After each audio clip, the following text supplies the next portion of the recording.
Welcome to NFL Blitz Talk, your go-to podcast for weekly game breakdowns, top plays, and hot takes from around the league. Let's dive into the action. The Houston Texans have traded wide receiver John Metchie III to the Philadelphia Eagles, according to sources. In return, the Texans received tight end Harrison Bryant and a fifth-round draft pick from the Eagles. The trade also involved the Texans sending a sixth-round pick to Philadelphia. Metchie, now entering his fourth National Football League season, has recorded 40 receptions for 412 yards and 1 touchdown in 29 games. He missed his entire rookie season due to leukemia treatment after being drafted in the second round of the 2022 draft by the Texans. This preseason, Metchie has been leading Texans receivers in receiving yards with 53 yards on 6 catches in 2 games. In Philadelphia, Metchie joins a strong wide receiver group led by All-Pros A.J. Brown and Devonta Smith. The Eagles' receiving corps also includes Jahan Dotson and Johnny Wilson. Interestingly, Smith and Metchie were teammates at the University of Alabama. They were both members of the Crimson Tide 2020 National Championship team. The Eagles aim to bolster their receiving depth with Metchie.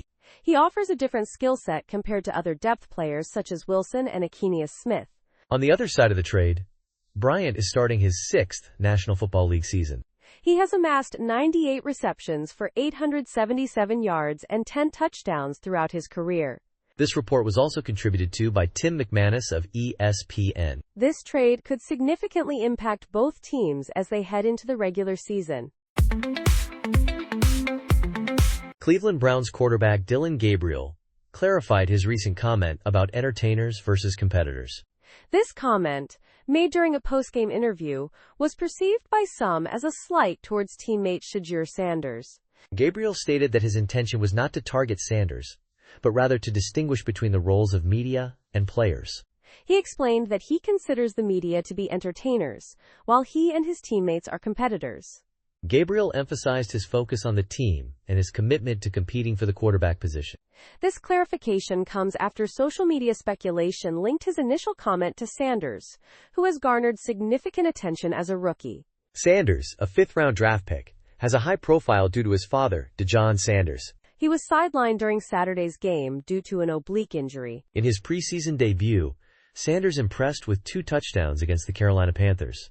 Gabriel, also a rookie, had a mixed performance against the Philadelphia Eagles with 2 turnovers. Both rookies, along with veterans Joe Flacco and Kenny Pickett, are competing for the starting quarterback role. Browns coach Kevin Stefanski indicated a decision on the starting quarterback is imminent. He stated the decision would come sooner than later, preparing for the regular season. The Browns are treating their upcoming preseason finale against the Los Angeles Rams as a dress rehearsal. Stefanski expressed hope that both Sanders and Pickett would increase their practice participation this week. Pickett has been dealing with a hamstring injury since late July. Jacksonville Jaguars player Travis Hunter will miss his second preseason game due to an upper body injury. Head coach Liam Cohen is taking precautionary measures with Hunter, who was seen with the wide receivers coach. Hunter is one of 11 key Jaguars players who will be sitting out the game against the New Orleans Saints. The Jaguars announced that their starters would play, but several players have been ruled out due to injuries. These include right tackle Anton Harrison, guard Chuma Edoga, and cornerback Tyson Campbell. Defensive tackles Eric Armstead and Mason Smith will also not participate in the game. Several key reserve players, including Cole Van Lanen, Montarique Brown, and Jalen McLeod, are also dealing with injuries. Dennis Gardeck and Diami Brown will also be absent from the game. Hunter has been practicing both on offense and defense, participating in a significant number of snaps.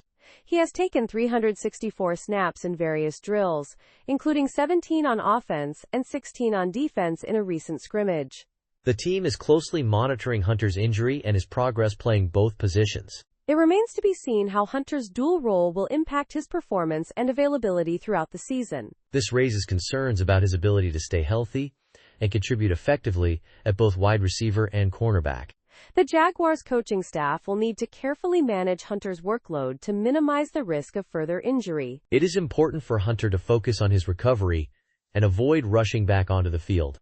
The Jaguars will continue to evaluate his progress and make decisions that are in the best interest of the team and the player.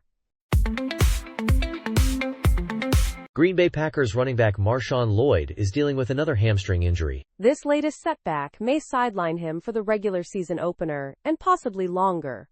Lloyd left Saturday's preseason game against the Indianapolis Colts after a 33-yard catch. Packers coach Matt LaFleur confirmed that Lloyd will miss some time. Injuries and illness plagued Lloyd during his rookie season last year, causing him to miss all but one game. He began his first training camp with a hip injury, and then suffered a hamstring injury in his first preseason action. After returning for Week 2, an ankle injury landed him on injured reserve. Later, he underwent an emergency appendectomy and experienced another hamstring injury after recovering. Saturday marked Lloyd's 2025 debut after missing the first preseason game with a groin injury. His string of injuries has surprised many within the Packers organization. Running backs coach Ben Simmons acknowledged the unusual nature of Lloyd's injury woes. He remains optimistic that Lloyd will eventually overcome these challenges. Rookie defensive lineman Barron Sorrell also sustained a knee injury in the Colts game. LaFleur anticipates Sorrell will be out for multiple weeks. Safety Omar Brown is hospitalized in Indianapolis with a lung injury. He is expected to be released soon. Quarterback Jordan Love could return to practice as early as Monday after recent thumb surgery. Love did not play against the Colts but participated in pre-game warm-ups. New York Giants wide receiver Malik Nabers is dealing with a minor back issue, described as normal camp tightness, and has not practiced recently. He missed the Giants' victory against the New York Jets in their first 2 preseason games. The Giants have a limited practice schedule this week, making it unlikely Nabers will return before their final preseason game. It is probable that Nabers will miss the entire preseason, giving him 3 weeks to prepare for the regular season opener. The Giants are being cautious with Nabers' return, recognizing his importance to the offense. He also missed time in the spring with a toe injury, and briefly left to practice earlier this summer with a shoulder issue. The team has remained tight-lipped about injuries, with coach Brian Daboll simply stating, Nabers is working hard to return.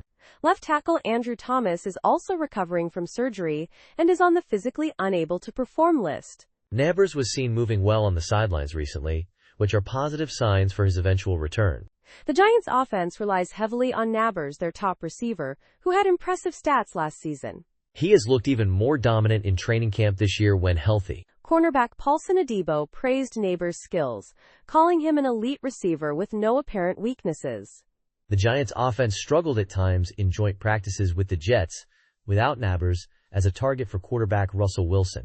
While the offense performed better in the preseason game, the absence of Nabers was still noticeable. Wilson has emphasized the importance of a healthy Nabers to the team's success. The Giants are optimistic about having both Nabers and Thomas back soon. Ashton Jeanty made a strong impression in his first National Football League touchdown, showcasing his strength and power against San Francisco 49ers cornerback Deommodore Lenoir. Jeanty, the Las Vegas Raiders rookie running back, pushed Lenoir down on a 13-yard run, demonstrating the skills that made him a top draft pick. Raiders quarterback Geno Smith praised Jeanty's powerful running style and predicted he would be a special player. Jeanty's performance in the preseason game against the 49ers offered a glimpse of his potential contribution to the Raiders' offense. He finished the game with 7 carries for 33 yards, including a 1-yard touchdown run that gave the Raiders an early lead. Jeanty expressed his excitement about his arrival in the National Football League and his eagerness to continue making plays for the team. He showed resilience by bouncing back from a hard hit by linebacker Luke Gifford, returning to the game after being checked for a concussion. Raiders coach Pete Carroll praised Jeanty's toughness and was pleased with the overall performance of the first-team offense. Geno Smith led 2 scoring drives, completing passes to 5 different receivers, including a 28-yard pass to Brock Bowers. The offensive line provided good protection for Smith, who was pressured only twice during the game. Jordan Meredith started at center for the second consecutive week, with Jackson Powers-Johnson at right guard. Carroll expressed satisfaction with Meredith's transition from guard to center and Powers-Johnson's performance at right guard. The Raiders faced a 49ers defense that was missing key players such as Fred Warner, Nick Bosa, and Michael Williams. Despite the preseason loss, the Raiders showed promising signs on offense, particularly in Jeanty's impressive debut. Jeanty's performance suggests he could be a valuable asset to the Raiders' running game in the upcoming season. His combination of power and determination makes him a player to watch as the regular season approaches. Tyler Loop is officially the Baltimore Ravens' new kicker, succeeding Justin Tucker. Ravens coach John Harbaugh confirmed this after their preseason win against the Cowboys. Loop had an impressive performance, making 5 out of 6 field goals. This included 2 long-distance kicks from 51 and 53 yards. The Ravens drafted Loop in the 6th round, a first for the franchise. This made him the first kicker drafted in the Ravens' 30-year history. 9 days later, the Ravens released Justin Tucker due to an NFL investigation. Tucker received a 10-week suspension for violating the personal conduct policy. Loop impressed the Ravens with his strong leg and consistency throughout training. He solidified his position when the Ravens cut undrafted rookie John Hoyland. Loop even made a 60-yard field goal during a practice at their stadium. Despite this, Harbaugh waited for the preseason games to make his final decision. Loop is currently 6 for 8 on field goals in the preseason games. His 2 misses were from 46 and 50 yards. Harbaugh expressed his appreciation for Loop's dedication to improvement. He also acknowledged Loop's desire to make every kick, praising his overall performance. The Dallas Cowboys are concerned that wide receiver Jonathan Mingo injured the posterior cruciate ligament in his right knee during Saturday's game against the Baltimore Ravens. This injury occurred in the 3rd quarter after Mingo made a 49-yard reception and landed awkwardly while attempting to catch another pass. He left the field and was promptly ruled out of the game. Cowboys coach Brian Schottenheimer stated that Mingo would undergo further testing, including an MRI, on Sunday. The MRI results will determine the severity of the injury and the length of time Mingo might be sidelined.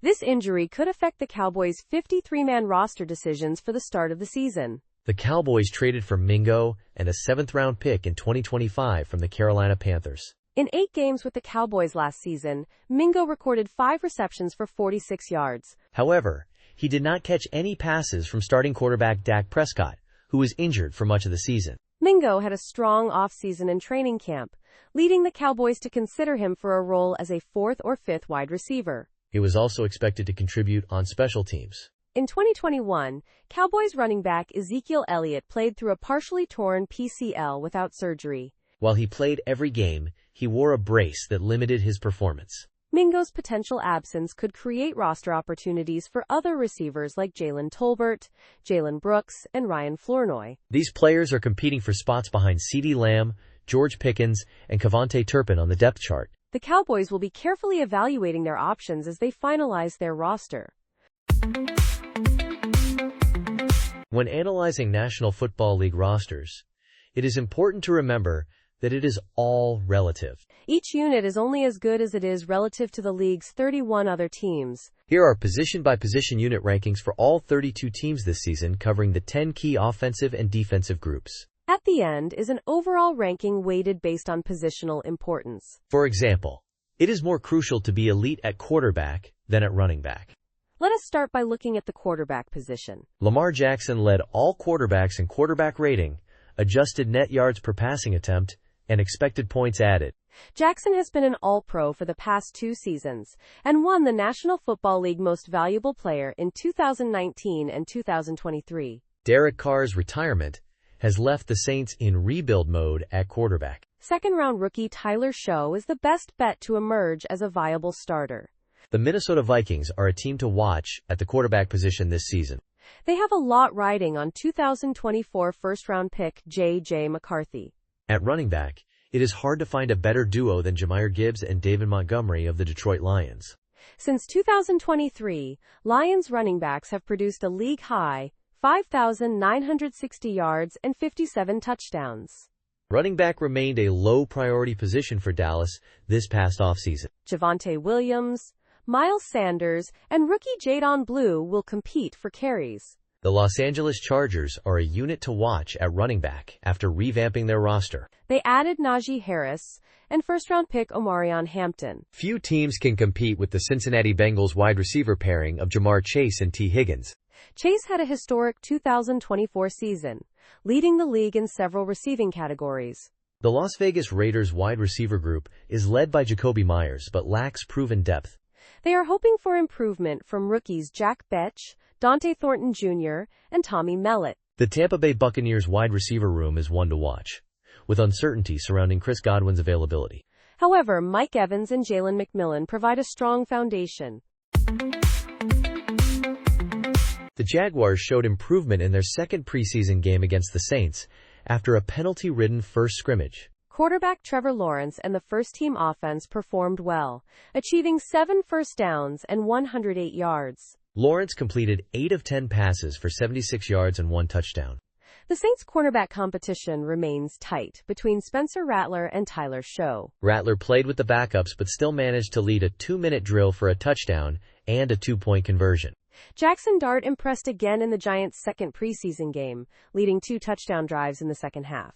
The Jets' passing offense struggled in their game, with quarterback Justin Fields completing only 1 of 6 passes. The Buccaneers' backup quarterbacks, Teddy Bridgewater, threw 2 touchdown passes in their game. The Steelers' run defense was strong against the Buccaneers, but their own running game struggled. Rams' third-string quarterback Stetson Bennett showed improvement in their game, throwing for 324 yards and 3 touchdowns. Rookie receivers Keandre Lambert-Smith and Trey Harris stood out for the Chargers with impressive catches. The Ravens named rookie Tyler Loop their starting kicker after a strong preseason performance. Cowboys quarterback Joe Milton struggled in their game, raising questions about the backup quarterback position. The Broncos reserves performed well in their game, scoring on 4 of their first 5 drives. Cardinals rookie cornerback Denzel Burke showed potential in their game, but still has room for improvement. The 49ers starting offense performed well, but right guard Dominic Pooney suffered a knee injury. The Raiders' run defense was improved, but their pass defense struggled against the 49ers. The Texans' starting defense allowed only 1 first down in 3 series against the Panthers. Mitchell Trubisky returned to the Chicago Bears training facility as a backup quarterback for the Buffalo Bills. He participated in joint practices, sharing reps with fellow Bills backup Mike White, and reconnected with former teammates and staff. Trubisky, the second overall pick in 2017, is now in his 9th National Football League season.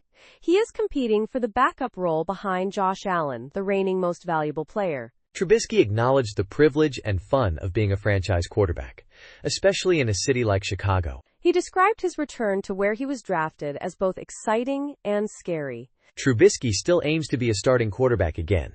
He reflected on his time in Chicago, including the 2018 season where the Bears went 12-4 and won the National Football Conference North. However, the team had back-to-back 8-8 seasons in 2019 and 2020, and Trubisky's QBR decreased. Due to roster turnover, only 3 players from Trubisky's time with the Bears remain on the current team. After the Bears declined his 5th-year option, Trubisky became a free agent and joined the Bills in 2021 as Allen's backup. He then spent 2022 and 2023 with the Pittsburgh Steelers, starting initially but later backing up Kenny Pickett. He returned to Buffalo in 2024, signing a 2-year deal in a backup role. Trubisky and White are competing for the backup quarterback position, with the team typically keeping only 1 on the active roster. Bills general manager Brandon Beane expressed confidence in Trubisky, highlighting his experience with the team. Trubisky started the first 2025 preseason game performing well and throwing a touchdown pass. He is focused on improving his accuracy and ball placement, which Allen and White have noted. Trubisky expressed his comfort with the Bills' offense and his enjoyment of the team is camaraderie. Fantasy football drafts focus on finding valuable players, but personal preferences also play a role. This round-by-round analysis uses average draft position data from DraftSharks to provide a draft roadmap.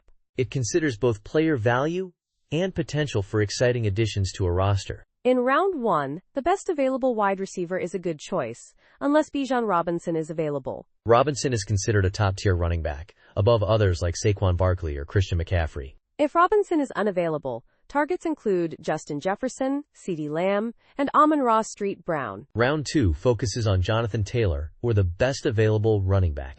Taylor remains a valuable running back despite not matching his 2021 performance. Other options include Ashton Jeanty, Devon Achane, and Nico Collins, depending on draft position. Round 3 targets top tight ends like Trey McBride or Brock Bowers for a competitive edge. McBride has shown strong performance since replacing Zach Ertz, making him a valuable pick. Alternatives include Ladd McConkey, Tyreek Hill, and James Cook. Round 4 prioritizes dual-threat quarterbacks like Josh Allen, Jalen Hurts, and Lamar Jackson.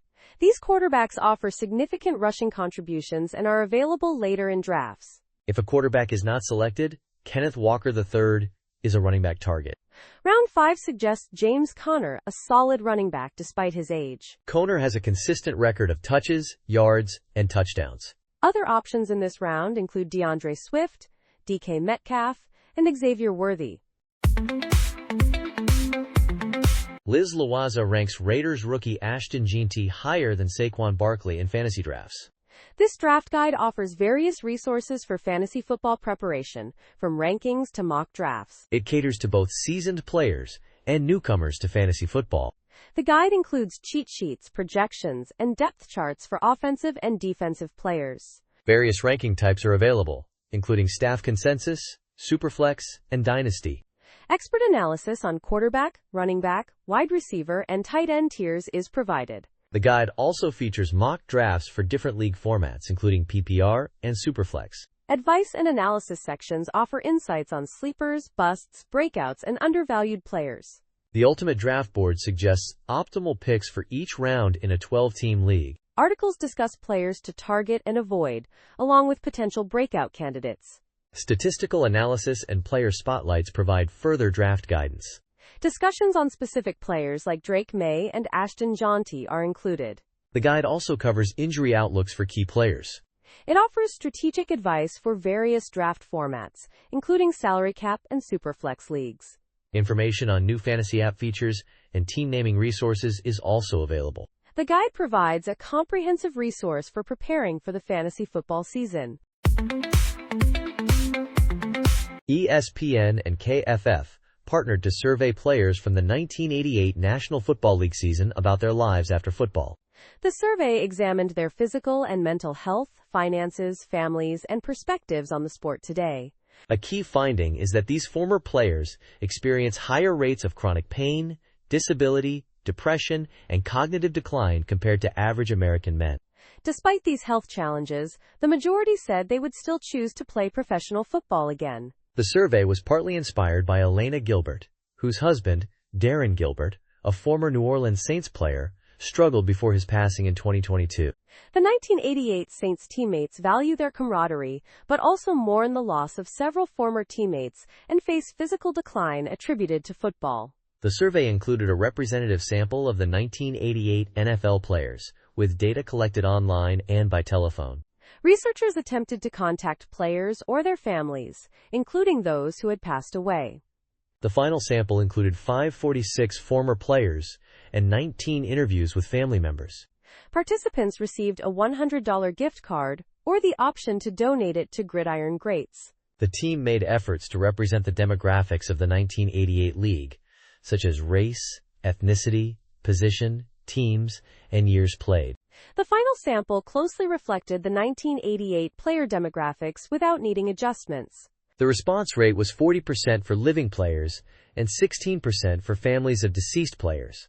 The margin of error for the full sample is plus or minus 3 percentage points. National comparison data came from sources like the Centers for Disease Control and Prevention and the United States Census Bureau.